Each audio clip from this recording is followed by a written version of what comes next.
Salam teman-teman yang terkasih dalam Tuhan Yesus. Seperti biasa setiap Jumat kita ketemu lagi dengan Mary di acara Mari Belajar Alkitab secara online.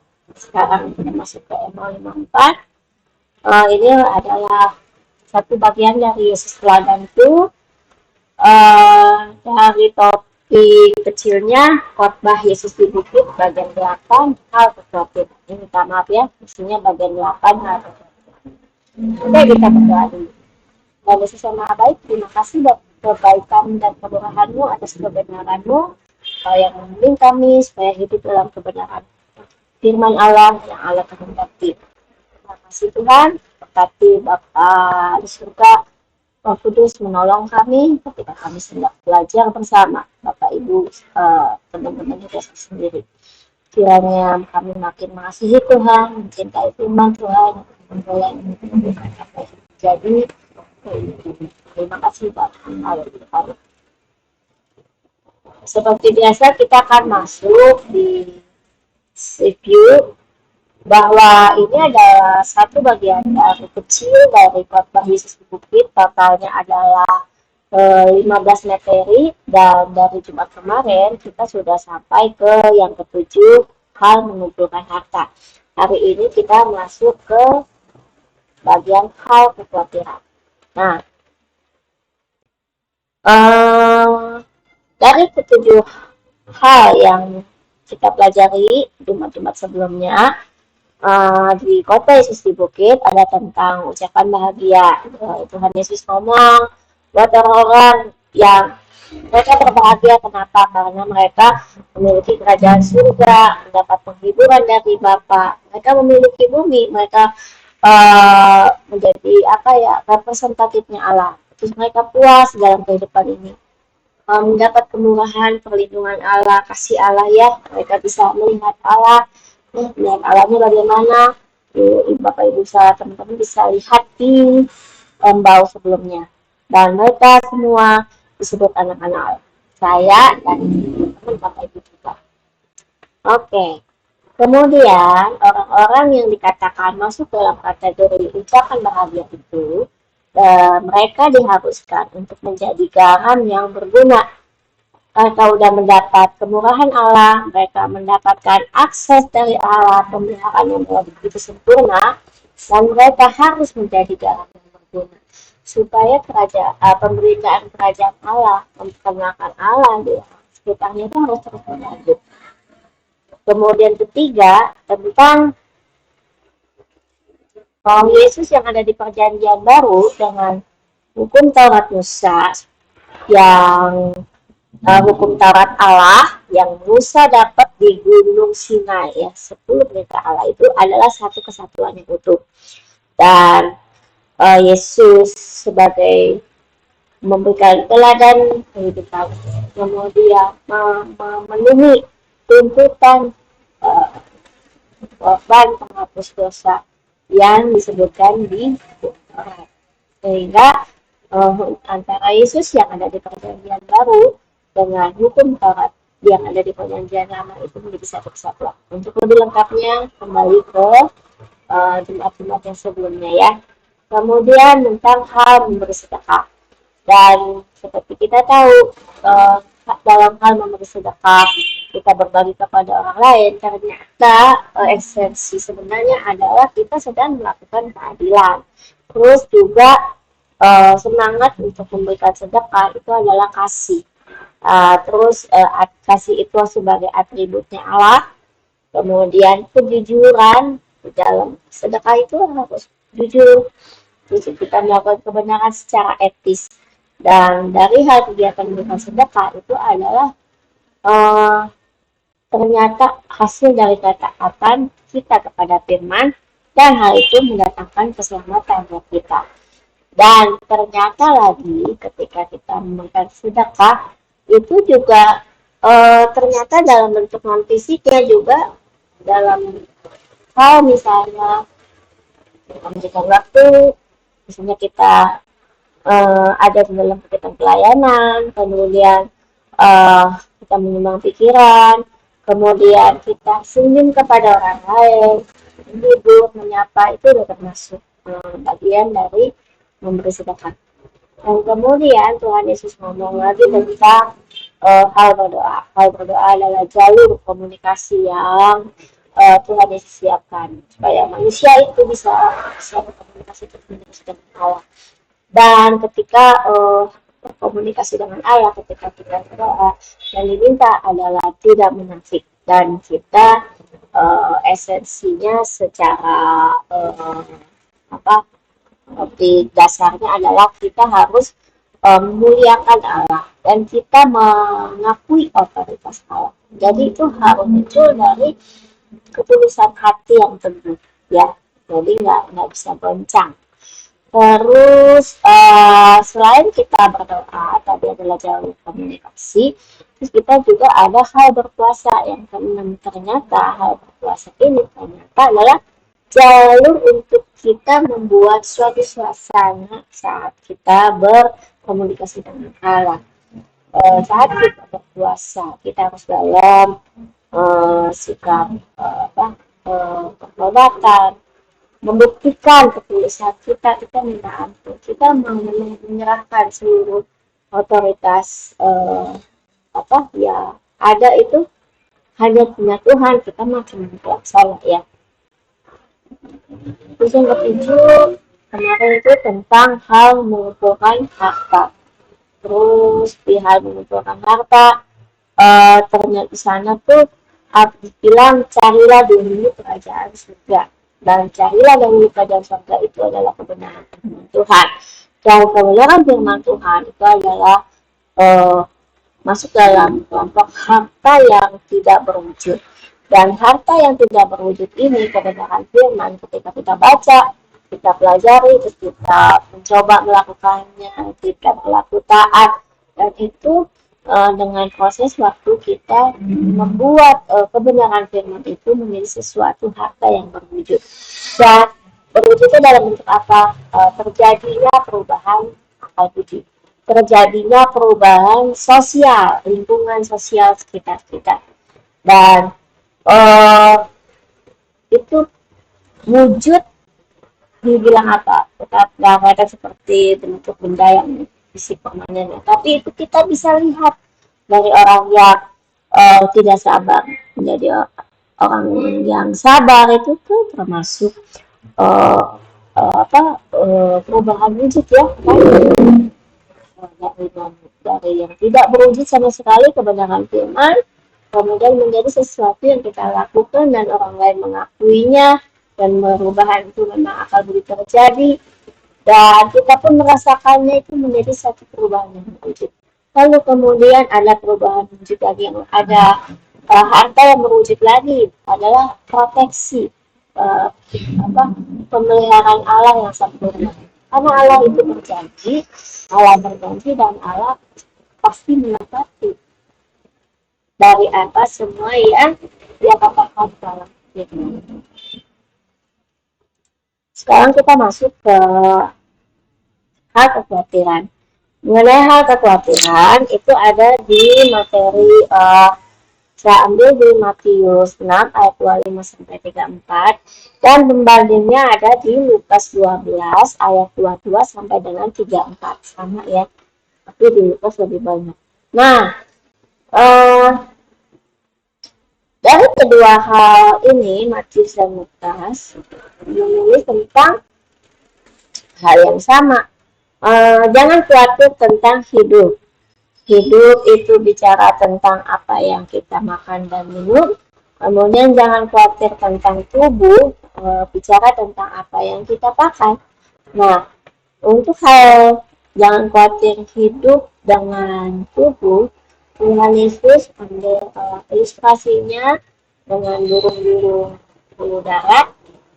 Mereka tidak khawatir, mereka lihat, tapi tidak khawatir, Tuhan pelihara mereka. Kemudian bunga bakung juga tidak khawatir dengan keindahan mereka, karena Allah yang mempersiapkan. Kemudian rumput-rumput liar juga ya, satu pagi ini hijau, kemudian nanti udah siangan udah layu, besok tumbuh lagi. seperti itu. Nah, hmm, intinya adalah kedua hal, Matius dan Lukas bicara tentang bahwa Bapa tahu, Bapak kita yang suka tahu banget apa yang kita butuhkan. Bapak tahu banget kita butuh makan dan minum. Bapak juga tahu kalau kita tuh banyak hal kebutuhan yang kita perlukan, bayar listrik, anak sekolah dan lain-lain sebagainya ya. Eh, Juga apa yang kita mau pakai Tuhan juga tahu ya. Nah, dan Allah yang Bapa itu yang eh, apa menambahkannya. Menambahkannya dalam arti adalah uh, bukan langsung diberikan demikian, tapi yang dia berikan pertama adalah firman Tuhan, cari dulu kerajaannya. Kemudian dari kerajaannya kita pelajari, kita yang kita mengerti kita lakukan, dan dari sana Allah akan mengirimkan atau kita akan masuk ke dalam satu sistem di mana sistem itu akan memberikan feedback atau umpan balik kepada kita tentang kebenaran firman yang kita lakukan, kita turuti. Dan satu hal yang pasti bahwa Bapak berkata di Matius, tidak, jangan khawatir akan hari esok, karena Allah bilang setiap kesusahan sehari cukuplah sehari. Sama seperti bunga bakung itu tadi yang dibilang, dia juga mengalami kesulitan, tapi cukup sehari. Lalu burung dara yang liar itu, burung-burung di udara yang liar itu, mereka juga punya kesulitan. Lalu bagaimana rumput yang di ladang? Nah, itu juga punya kesulitan. Tapi Allah bilang sekali lagi, kesulitan sehari dan untuk sehari. Lalu untuk di Lukas, Tuhan Yesus di Lukas itu dicatat bahwa orang harus membuat pundi-pundi yang tidak dapat menjadi tua. Nah, ketika pundi-pundinya tidak dapat menjadi tua, ini yang cocok untuk menampung, menyimpan harta di surga yang nggak pernah habis, ya. Karena kan harus kapasitasnya diperluas. Nah, karena harta di surga itu bentuk yang tadi kerajaan kebenaran firman yang nggak bisa dicuri, dibongkar. Kalau mencuri kan itu cuma membongkar, mencuri mereka nggak mempelajari kan, hanya mau ambil, mau menikmati, itu tidak bisa dilakukan demikian. Harus dipelajari dulu firman Tuhan, harus dimengerti dulu dan dilakukan, sehingga dibilang mengat dan karat nggak bisa merusaknya. Jadi apa yang sudah Tuhan janjikan atas kebenaran firman yang sudah kita lakukan, itu tuh nggak bakal rusak oleh mengat dan karat. Atau apa yang Allah katakan dalam Alkitab, sesuatu yang tidak tidak dapat dibuktikan gitu ya. Dibilang karena di mana hartamu berada, di situ juga hatimu berada. Di mana hatimu berada, di situ juga hartamu berada. Nah, nanti ke depan selanjutnya kita akan lihat mengapa, bagaimana caranya kita memang harus selalu membuat pundi-pundi yang nggak bisa menjadi tua. Bagaimana caranya pencuri tidak bisa membongkar dan mencurinya. Kemudian ingat bahwa itu nggak bisa merusak ya. Oke. Berkaitan dengan kekhawatiran. Kekhawatiran itu muncul atas sesuatu hal yang kita pikirkan dan semuanya bermula karena kita tidak percayakan. Dan saya menemukan ada 4 hal yang kita sulit untuk percaya, kebanyakan orang. Dan saya juga termasuk masih harus terus belajar tentang kebenaran firman ini, harus terus bagaimana antara pengetahuan hasil pengalaman kita selama hidup dengan kebenaran firman Tuhan. ya, yang menurut saya kadang-kadang tidak logis, tapi setelah kita akan mempelajarinya, saya mempelajarinya, kemudian sabar menantikannya, dan kebenaran-kebenaran muncul itu didapat di dalam hati, tapi yang akan seperti kebenaranmu akan muncul seperti terbit seperti sinar matahari. Nah, seperti itu. Dan uh, harus dilakukan gitu, penuh kesabaran. Dan kenapa tidak percaya? Satu, pertama tentang tidak percaya atas firman Allah, perkataan Yesus. Yohanes 5 ayat 47 bilang begitu. Dikasih firman, tapi kita sulit untuk percaya. Dan karena kita nggak percaya akan firman, kita akhirnya mengabaikan, menolak. Itu termasuk perbuatan dosa di Yohanes 16 ayat 9. Dan ketika kita melakukan perbuatan dosa, itu tiga. Ketika kita berdosa, kita akan mendapatkan hukuman di Yohanes 3 ayat 18. Dan yang keempat, hukumannya apa? Kita tidak percaya atau kita nggak pernah bisa ketemu atau melihat tanda dan mujizat. Itu Keluaran 4 ayat 8 dan Matius 13 ayat 58. Seperti gambar ini, kita seperti tembok yang kokoh seperti ini. Walaupun orang bilang di balik tembok ini ada tumpukan gunung emas, kita mungkin tidak percaya, ya.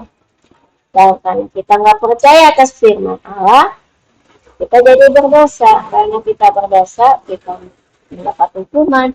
Dan dalam hukuman itu orang tidak akan peka, tidak tahu, nggak menemukan tanda dan mujizat. Nah,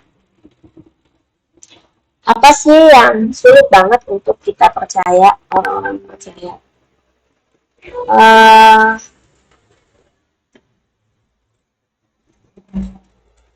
Oke, sebentar ya. Sama tentang kebangkitan Tuhan Yesus. Nah, itu di Markus 16, saya bilang di sini kita sulit meyakini apa yang terjadi tentang Yesus. Di Markus 16, ada Maria Magdalena, Maria ibu Yakobus dan Salome. Nah, itu tuh mereka datang ke kubur Yesus, udah ditemukan terbuka. Mereka pikir ada orang yang buka. Logis bukan? Lalu ada seorang muda yang jubah putih berkata, Tuhan Yesus itu udah pergi, udah berangkat loh ke Galilea. Nah, mereka bingung, bengong, tapi karena dapat pesan itu ya disampaikan saja ke Petrus dan teman-temannya murid Yesus itu. Tapi ia sambil nggak ngerti, sambil nggak percaya, tapi tetap menyampaikan. Kemudian Tuhan Yesus ternyata benar nih menampakkan diri kepada Maria Magdalena. Tetapi murid-murid itu tadi Petrus dan teman-temannya nggak percaya sama masih Maria Magdalena itu tentang bilang aku udah melihat Yesus. Sehingga Tuhan Yesus itu menampakkan diri lagi kepada 11 orang yang sedang makan. Terus mencela kedegilan hati. Baru mereka percaya. Ini ada mereka mau ke kampung Emmaus. Ada orang kampung Emmaus ngobrol-ngobrol tentang Yesus. Padahal Yesusnya ada bersama mereka. Mereka juga gak kenal Yesus. Kemudian Thomas juga katanya, kalau sebelum aku mencucukkan tangan, ya katanya itu juga aku nggak percaya. Luar biasa ya, sebegitu banyak bukan dikit, tapi banyak murid-murid ada di Alkitab menulis mereka sulit untuk meyakini apa yang terjadi tentang Yesus. Dan tadi dibilang, kalau nggak percaya perkataan firman, itu akan mendapatkan dosa. Dosa itu akan mendatangkan hukuman. Ketika mendatangkan hukuman, kita seperti tidak bisa menangkap adanya tanda dan mujizat. Sangat berkaitan ya, tadi kan saya udah ngomong kan, keren banget ya.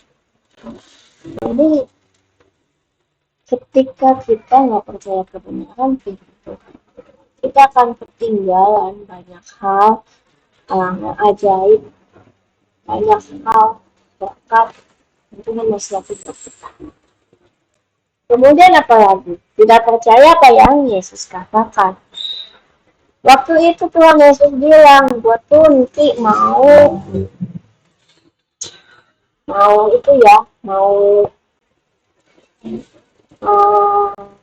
mau apa? Mau ditangkap akan penderitaan, salib, bangkit. Tapi nggak ada yang nggak mau apa?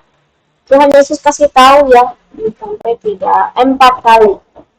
Tapi murid-murid itu seperti ya ya gitu ya. Itu ada di Matius 16 ayat 1. Jadi Yesus itu ketika Tuhan Yesus mau memasuki apa ya peristiwa besar gitu ya. Ini mau ngasih tahu itu kan sebenarnya tanda kan. Tapi murid-murid nggak bisa melihat apa menangkap Tuhan Yesus ngomong gitu apa.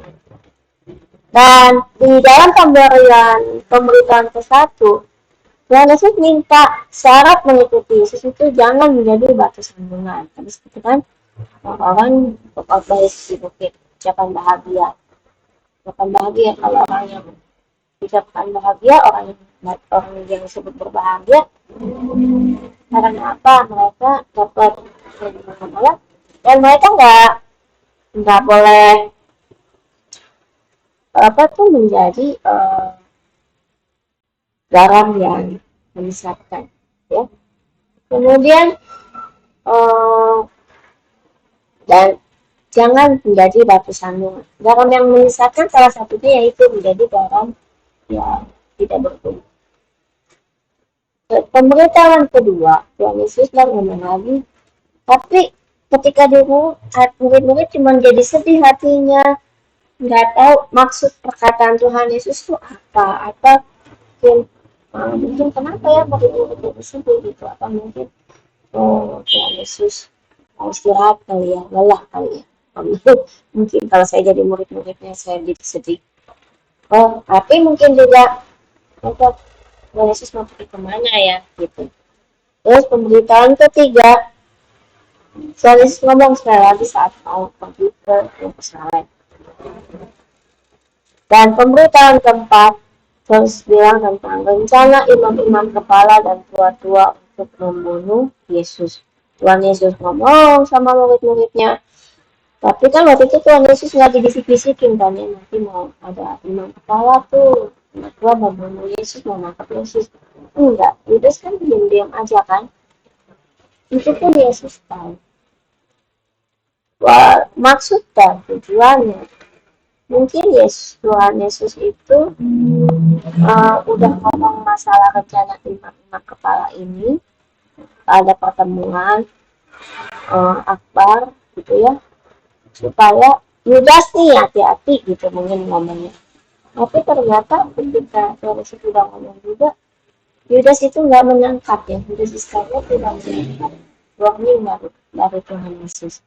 Dia tetap pergi ke imam-imam kepala demi mendapatkan uang 30 juta. Jadi tidak percaya apa yang Yesus katakan. Jadi awalnya kembali lagi harus menerima perkataan firman Tuhan itu. Percaya dulu. Terus perkataan firman itu harta benda yang tidak berwujud. Tidak berwujud. Lalu orang juga sulit tidak percaya atas apa yang Yesus ajarkan. Yohanes 14 ayat 5 ayat 7. Ini pas Thomas ketemu Yesus, mau kemana? Tuhan, kami nggak tahu kemana engkau pergi. Jadi bagaimana kami tahu jalan ke situ? Nah, ketika Thomas ngobrol seperti ini, mungkin Tuhan Yesus akan dalam hatinya ya. Sebenarnya bisa ini juga perkataannya. Ini pada saya sendiri Ada banyak hal Tuhan Yesus ngomong dalam Alkitab, tapi nggak semuanya saya dapat mengerti dengan baik. Tuhan Yesus ketika Thomas bilang, Tuhan, kami nggak tahu kamu mau kemana. Bagaimana kami tahu jalan ke situ? Tuhan Yesus jawab, akulah jalan dan kebenaran dan hidup. Tidak seorang pun yang datang kepada Bapa kalau tidak melalui aku. Cuma minta akulah jalan kebenaran dan hidup. Tapi kan terima kebenaran firman supaya tidak menjadi tidak mendapat hukuman, supaya kita tahu, supaya kita peka terhadap tanda dan mujizat. Nah,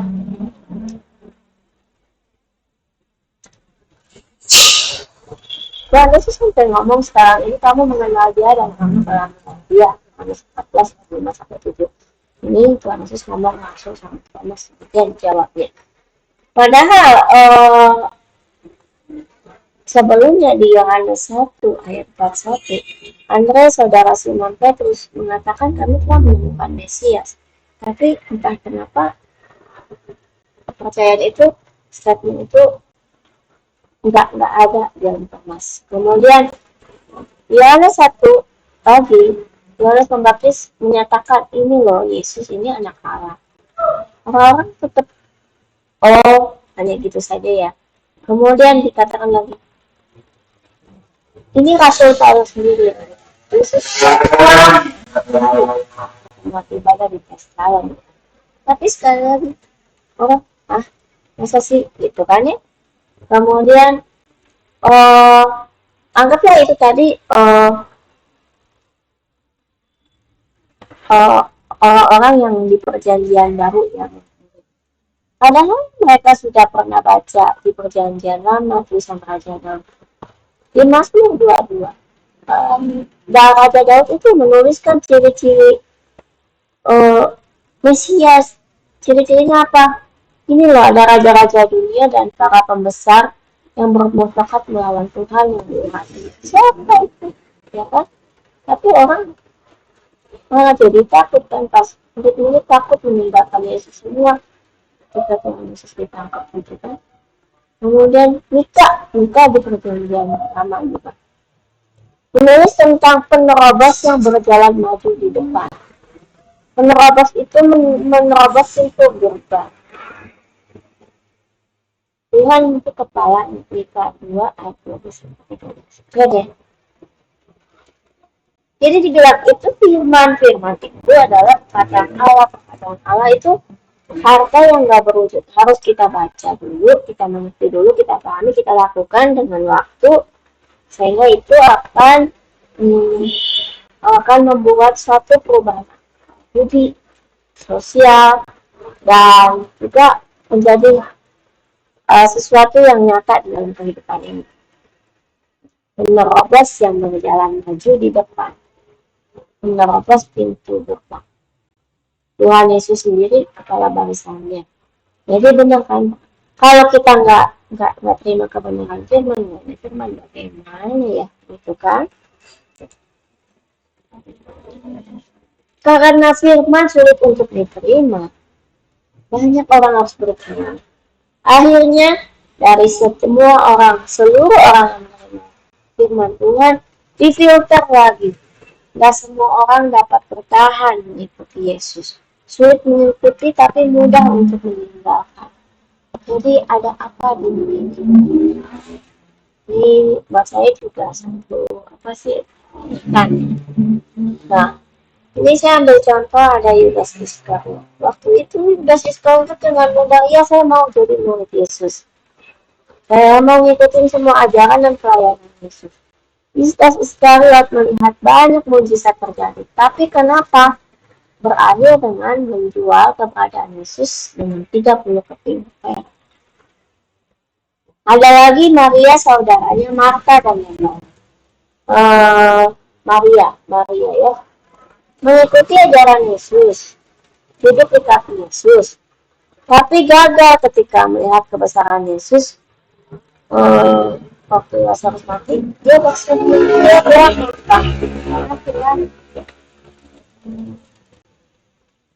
kan pada Yesus bilang aja sudah tidur ya.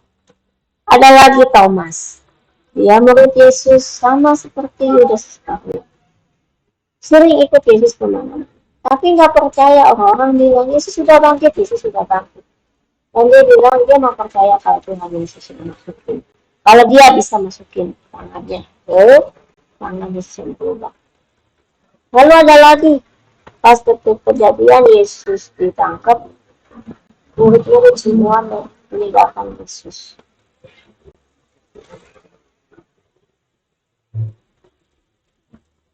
Banyak hal kan, orang tuh dengan gampang, oh ya senang aku percaya Yesus. Lalu ada lagi orang-orang Israel yang berdoa kepada Allah, minta pertolongan untuk lepas dari perbudakan Mesir. Tolong Tuhan, jadi budak udah lama. Tapi ketika Tuhan kirim Musa berhasil keluar dari Mesir, baru aja perjalanan di awal. Ngomel itu kepada Musa, kamu mau pindahin kita kuburan di padang gurun? Terus kemudian ada lagi ini perumpamaan anak sulung.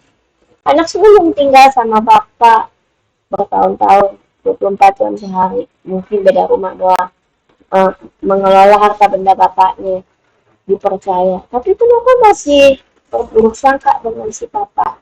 Kok lebih sayang sama anak bungsu? Lucu kan? Kemudian orang kaya yang gagal mengikuti Yesus karena atau Yesus harus memberikan seluruh harta benda kepada orang-orang miskin. Lucu juga ini orang kaya kan? Kan udah sering ikut Yesus. Kan Yesus bilang, carilah dulu kerajaan Allah, maka segalanya akan ditambahkan kepadamu. Nah kalau misalnya orang kaya ini berpikir, oh memberikan seluruh harta benda kepada orang-orang, artinya apa yang dia punya dikasih terus jadi nol gitu ya. Padahal kan nggak cocok dong dengan maksud perkataan Yesus, pikiran Yesus. Carilah dahulu kerajaannya, maka misalnya akan ditambahkan kepadamu. Yesus tuh Bapak di surga tahu apa yang kita butuhkan, apa yang dibutuhkan hidup, makan, minum, apa yang dibutuhkan orang kaya, kayak tubuh, ya kan? Jadi banyak orang dan kita juga sangat-sangat sulit mengikuti semua yang ada di firman Tuhan. Kita lebih senang atau lebih mudah meninggalkan. Pertama, sesuatu yang ada secara fisik menjadi dasar utama. Kita masih pola pikir kita masih terikat. Uang itu kenikmatan yang sudah diterima, itu dasarnya. Mujizat harus terjadi, itu harus dapat dipegang, disentuh, kenyamanan, perlindungan sudah diterima. Baru kita mungkin juga kita baru masuk ke dalam mempercayai. Tapi itu juga masih goyah. Bukankah juga Tuhan memberikan sinar matahari perlindungan buat orang yang percaya kepada Tuhan dan tidak percaya kepada Tuhan, toh kasih oksigen buat kita bisa bernapas kepada semua orang, baik yang percaya dan tidak percaya. Kemudian hal yang kedua yang membuat kita sulit itu manja. Kita menuntut banyak hal kepada Tuhan, harus segera apa yang kita minta tuh seperti tongkat sakti nenek sihir ya. Keren tongkat sakti Nirmala, tahu ya kalau suka baca majalah Bobo.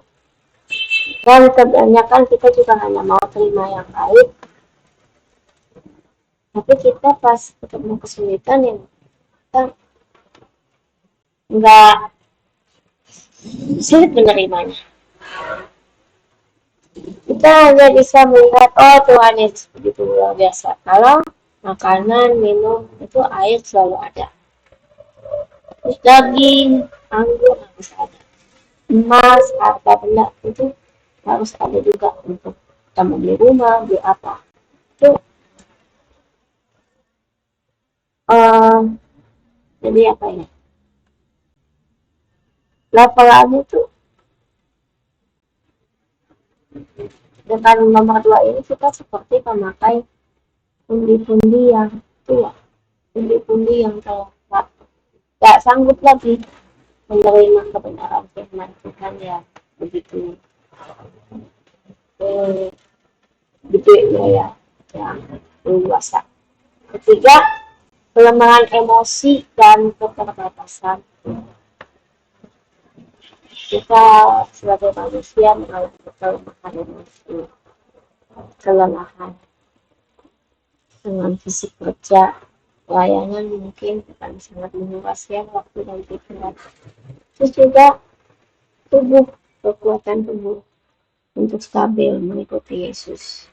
Dan jujur, saya juga masih mengalaminya.